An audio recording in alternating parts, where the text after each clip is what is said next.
नमस्कार, मैं हूं अंकुर और आप देख रहे हैं सत्य हिंदी का विशेष कार्यक्रम बेबाक मुकेश।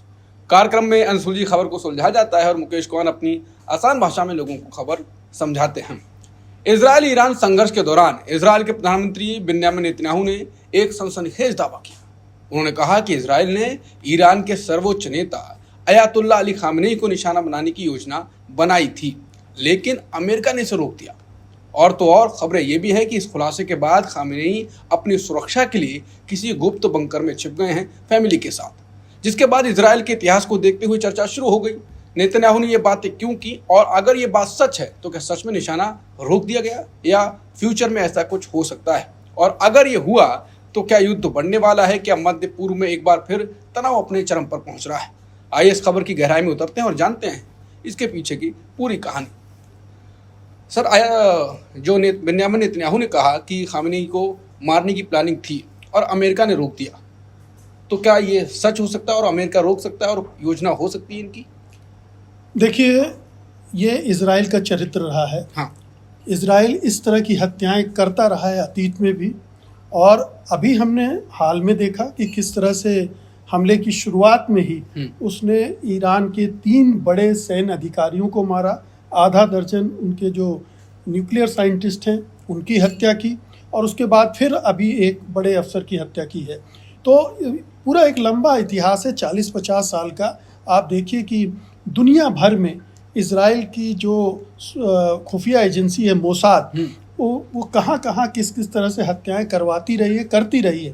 तो ये कोई हैरत की बात नहीं है कि अगर इजराइल अयतुल्लाह खमेनी के हत्या की प्लानिंग उसकी हो और अमेरिका भी उसमें शामिल हो, क्योंकि ईरान में रिजीम चेंज की कोशिशें बहुत पहले से चली आ रही हैं। जो 5 देश जिनकी सत्ता बदलना चाहता था अमेरिका, उनमें से एक और अब आखिरी ईरान है। तो यहाँ भी वो ये भी एक ऑप्शन उनके सामने था कि अगर किसी दूसरे तरह से ईरान में सत्ता परिवर्तन, सत्ता पलट नहीं हो सकता है, तो क्यों ना खमेनी को ही मार डालो। तो ये एक प्लान बी सी जो भी कह लें आप, उनके दिमाग में ज़रूर रहा होगा और ये बात दोनों के बीच में हो रही होगी। लेकिन इसको सार्वजनिक रूप से कहना ये अपने आप में बड़ी महत्वपूर्ण बात है, और इस समय इसका सामने आना और उसमें अमेरिका का ये कहना कि हमने इसकी इजाज़त नहीं दी या रोक दिया इजराइल को ऐसा करने से, ये पूरी राजनीति हमें बताती है कि इस तरह की एक योजना थी और ये योजना अभी भी होगी। मैं नहीं समझता हूँ कि इसको रद्द कर दिया गया होगा, ठंडे बस्ते में डाल दिया गया होगा।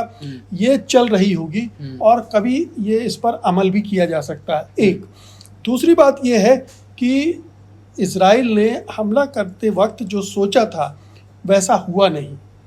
पहले हमले में ज़रूर उसे बहुत कामयाबी मिली, लेकिन जिस तरह से ईरान ने पलटकर वार किया और जिस तरह से ये इजराइल में तबाही मची है, उससे इजराइल को एक बड़ा झटका लगा है। अब वो चाह रहा है कि किसी तरह से, एक फ्रस्ट्रेशन है, तो कैसे इस जंग को वो दूसरा रूप दे। तो ये एक पैंतरेबाजी है। एक तीसरा कारण ये है कि नेतन्याहू अपने घर में बुरी तरह से अनपॉपुलर है, अलोकप्रिय है। इस जंग को छेड़ने के बाद और खतरा बढ़ गया है उनके, क्योंकि अगर ये जंग में नुकसान इजराइल का और भी होता है आगे चलकर, तो नेतन्याहू और मुश्किल में फंसेंगे।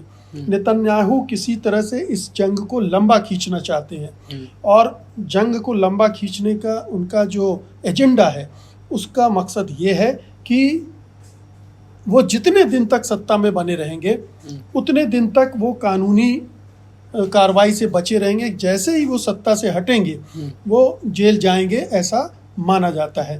तो एक उनका खमेनी का जिक्र करके अमेरिका को भी उन्होंने कहा कि युद्ध में शामिल हो जाओ, ताकि ये युद्ध बढ़े और इसमें जो अमेरिका या ब्रिटेन या फ्रांस और शामिल हो जाए तो युद्ध थोड़ा लंबा चलेगा, उनको ज़्यादा मौका मिलेगा अपने को कायम बना रखने में।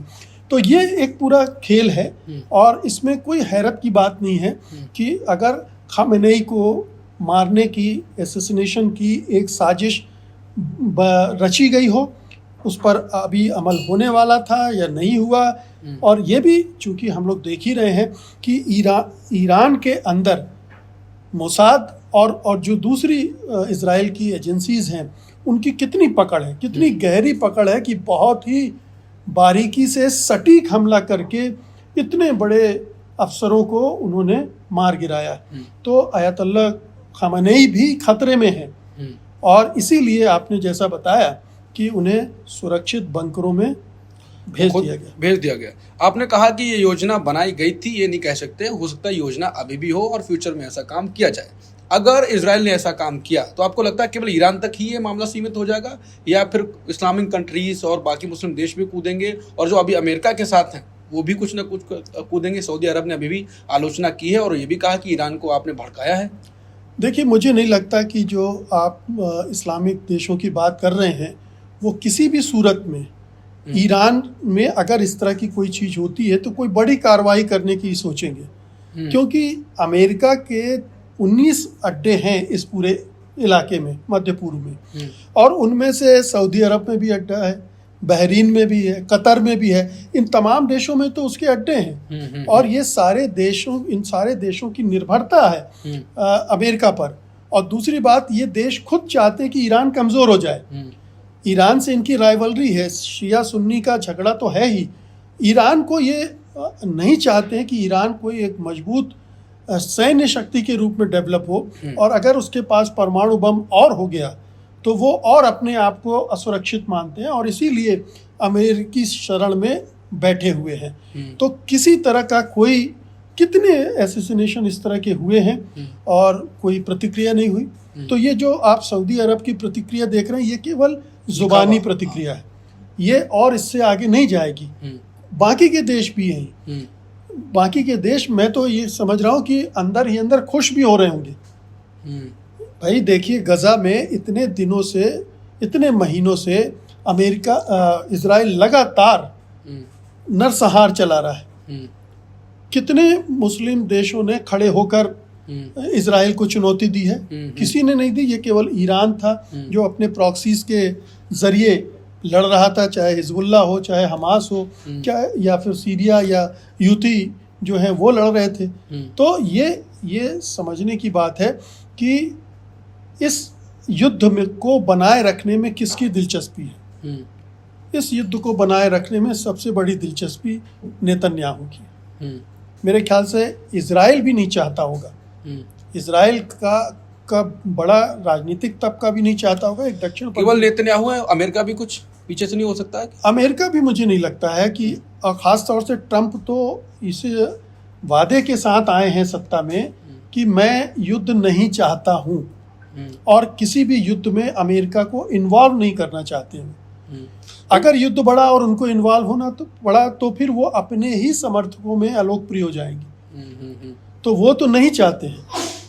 लेकिन इजराइल चाहता है कि लपेट लिया जाए, ठीक है, और ख़ास तौर पे तब जब ईरान इस कदर हमला कर रहा है, इस तरह से उसे कामयाबी मिल रही, उसके आयरन डोम को धता बताते हुए इतनी सारी मिसाइलें इजराइल में गिर रही हैं और तबाही मचा रही हैं, तो वो एक तरह से मुझे लगता है कि घबराहट भी है, बौखलाहट भी है, हताशा भी है, ये तमाम चीज़ें काम कर रही हैं। आखिरी सवाल, आपने कहा कि ईरान, अगर अली खामेनी को कुछ ये किया भी जाएगा तो मैंने कहा कि कोई मुस्लिम कंट्रीज़, आपने कहा कि मुस्लिम कंट्रीज़ तो नहीं आएंगी, तो मतलब ईरान अभी अकेला है और अली खामेनी की अगर वो अटैक भी करते हैं तो अकेला ही रहेगा, ऐसा? ईरान अकेला नहीं है। ईरान को चीन का भी समर्थन मिल रहा है और रूस का भी समर्थन मिल रहा है, लेकिन वो समर्थन क्या वो युद्ध में सीधे उतरने तक होगा, ये मुझे नहीं लगता है। ये हो सकता है कि हथियारों के स्तर पर, कूटनीतिक प्रयासों के स्तर पर, अंतर्राष्ट्रीय जो फोरम है वहाँ पर उसे समर्थन देंगे ये दोनों, और दे भी रहे हैं। लेकिन उसके आगे बढ़कर अपनी सेनाएं ईरान के साथ लड़ने भेज देंगे, ये मुझे दूर दूर तक दिखलाई नहीं पड़ता। लेकिन अगर ये दो देश इसके साथ खड़े भी हैं तो ये भी कम बात नहीं होगी ईरान के लिए ऐसे मौके पर। और ईरान की ज़रूरियात अभी यही है कि उसे एक तो इस तरह का समर्थन मिलता रहे, दूसरा हथियारों की जो ज़रूरत है उसको वो पूरी होती रहे। अगर ईरान ने इस वार को एक्सपेंड किया, मान लीजिए वो अमेरिकी ठिकानों, जो सैन्य ठिकाने उस इलाके में, उन पर हमला किया और युद्ध फैल गया और पश्चिमी देश भी शामिल हो गए, तब ईरान के सामने बड़ा संकट खड़ा हो जाएगा। क्योंकि अभी तो इजराइल से लड़ रहा है वो, अगर बाकी देशों से लड़ना पड़ा तब उसके लिए बहुत मुश्किल हो जाएगा। और ईरान जानता है कि ये खतरनाक दांव होगा और उस तरफ वो शायद नहीं भी जाएगा। आखिरी सवाल में एक और आखिरी सवाल, जब आपने कहा कि युद्ध बढ़ा तो लगातार खबर ये चल रही है कि परमाणु आक्रमण भी हो सकता है, एटम बम भी गिराया जा सकता है। ईरान के पास हैं या नहीं हैं, या किसी और के जरिए, जैसा आप जिक्र चल रहा था कि पाकिस्तान, ईरानी अधिकारी ने कहा कि पाकिस्तान हमारा साथ देगा और वो अटैक करेगा, आपको एटम बम आप पे डालेगा, और इजराइल। क्या आपको लगता है कि ये आक्रमण, युद्ध इतना बढ़ सकता है कि एटम बम की भी ज़रूरत पड़ सकती है? नहीं, मुझे तो इसकी संभावना बहुत कम दिखती है। ये ईरान की तरफ से ये परमाणु बम का मसला उठाया गया है और मुझे लगता है उसका मकसद ये है कि युद्ध को लेकर चिंता अंतर्राष्ट्रीय बिरादरी में पैदा की जाए। जब भी परमाणु युद्ध की बात आती है तो अंतर्राष्ट्रीय बिरादरी एकदम से सक्रिय हो जाती है, तो ये चिंता भी इस युद्ध के साथ जोड़ देना वो कोशिश होगी। ईरान के पास तो बम नहीं है, ये सारी इन अंतर्राष्ट्रीय एजेंसियां कह चुकी हैं। उसके पास जो यूरेनियम है वो भी 67% तक परिष्कृत है, जबकि उसे 85-90% तक चाहिए अगर क्रूड बम भी परमाणु बम बनाने हैं तो, और अगर और रिफाइंड बनाने हैं तो 90% के ऊपर जाना पड़ेगा। तो अभी वो उस स्टेज में है ही नहीं, तो ईरान करेगा नहीं। और पाकिस्तान की बात उसके अफसर ने ज़रूर कह दी है, लेकिन पाकिस्तान नहीं जाने वाला है। हम सब जानते हैं कि पाकिस्तान अमेरिका के साथ जुड़ा हुआ है, अमेरिका के संरक्षण में है। अमेरिका के खिलाफ जाकर वो ईरान की मदद करेगा, इतनी दूर तक नहीं होने वाला है। पहली बात तो ये कि परमाणु युद्ध का खतरा ही मुझे नहीं दिख रहा है। ये एक हवा खड़ा किया जा रहा है, हवा इजराइल की तरफ से भी खड़ा किया गया है ताकि वो ईरान पर हमला कर सके। एक बहाना ढूंढा गया है और ईरान पर दबाव बनाया जा सके ताकि जो अमेरिका के साथ बातचीत हो रही है उसमें उसको दबाव में रखकर उससे दस्तखत करवाया जा सके।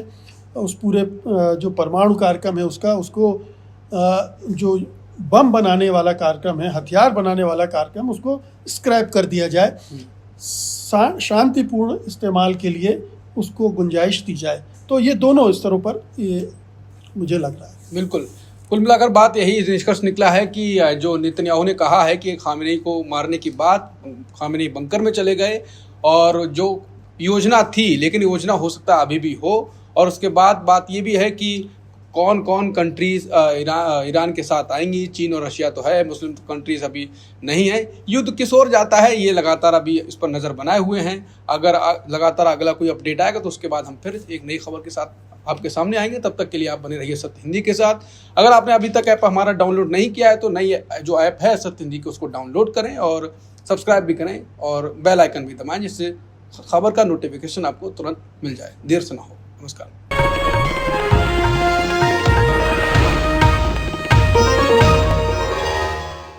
Disclaimer under Section 107 of the Copyright Act 1976. Allowance is made for fair use for purposes such as criticism, comment, news reporting, scholarship, and research.